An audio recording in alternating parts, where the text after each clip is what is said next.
Hello, everybody, and a good day to you all. Today, I'm talking about the Netflix original series Sense8. Now, Sense8 is about these individuals who have telepathic powers, and they also have a telepathic bond between them. It's symbiotic, and as their symbiotic relationship grows, so does their powers and their connection and how they feel and interact with one another. But while they're learning to control their abilities and understand what's going on with them, there's a secret organization that's tracking them down for reasons I don't know why and taking them out. For reasons and purposes I don't know. They don't really explain that in the series. They really don't. Maybe next season they might explore more about the reasons why they're chasing them. But for now, you don't get that. Now the series was written by the Wachowskis and also directed. They didn't direct all the episodes, but they did a lot of them. And the thing is, though, you kind of can tell that they directed this movie because a lot of the characters' names kind of remind of the Matrix. I mean, you have Leto, who's a Mexican actor who's classically gay. He's a big action star in Mexico. Everybody loves his movies. He's the guy who kicks butt and takes names and all his movies. It's like imagine Jason Statham comes out and says, "I'm gay." That's what it pretty much is. It's Jason Statham, but he's from Mexico. Then you have Dooney Bay. She plays Sun, and she's the Korean businesswoman who works for her father. But her father overlooks her because she's a girl, and he puts all his love and support to his son, who is a slacker and plain stupid. He's like a waste of space. He gets into more trouble than anything else. But his sister made a promise to her mom before she died to look after him. So she pretty much takes up his slack and does the work that he doesn't do. Then you have Emil Amin who plays Confucius. He's also known as Van Damme because he loves Jean-Claude Van Damme. He loves all his movies. He runs a transportation service, and he has this big van, and on his van is painted on there Van Damme. He got Van Damme and all his action poses, and he got Van Damme written all over the van because that's who inspires him, that's who motivates him, and that's who he kind of, in some ways, kind of prays to.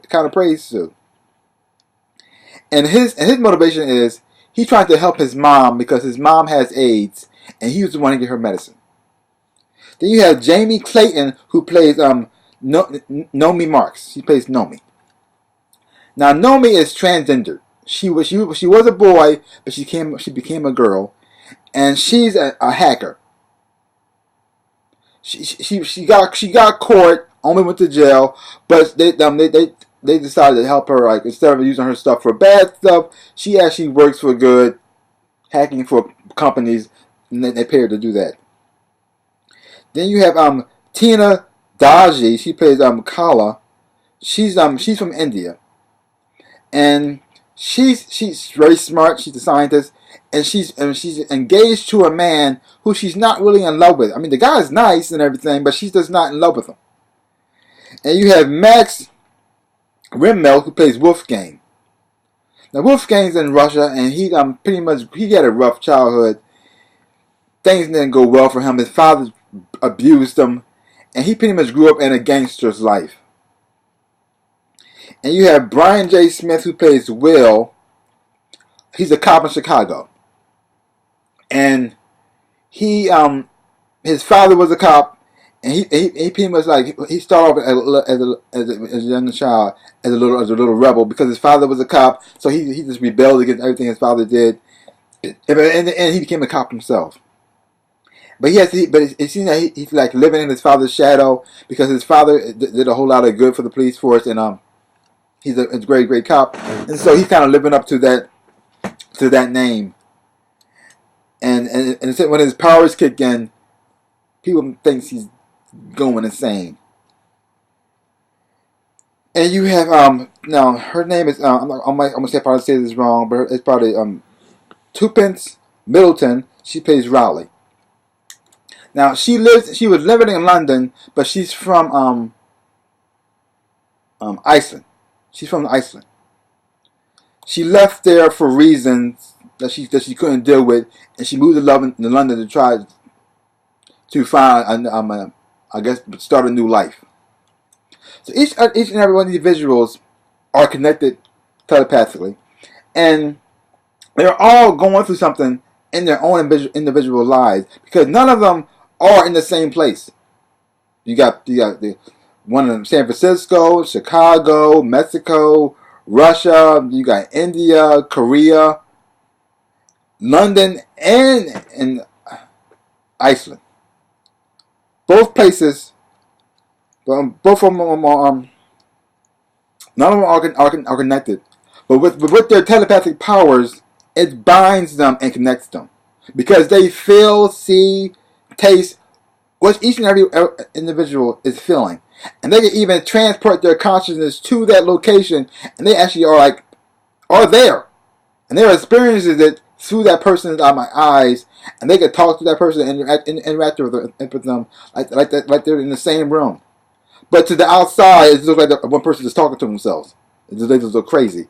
But they can see each other. They can touch each other. And there are some times when things happen they can't control that it ends up being embarrassing for them.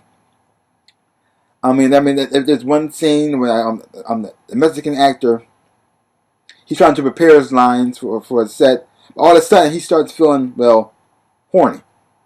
Because he's connecting to the two girls in San Francisco because they're making out and they about to get down with some stuff, and he doesn't understand what's going on, why he's feeling this way. All he's doing is reading the lines from the script, and he's getting turned on for reasons he doesn't understand. So this happens to them a lot. But as their bond grows, they seem to learn a little bit more control of what they're doing and how to use their gifts.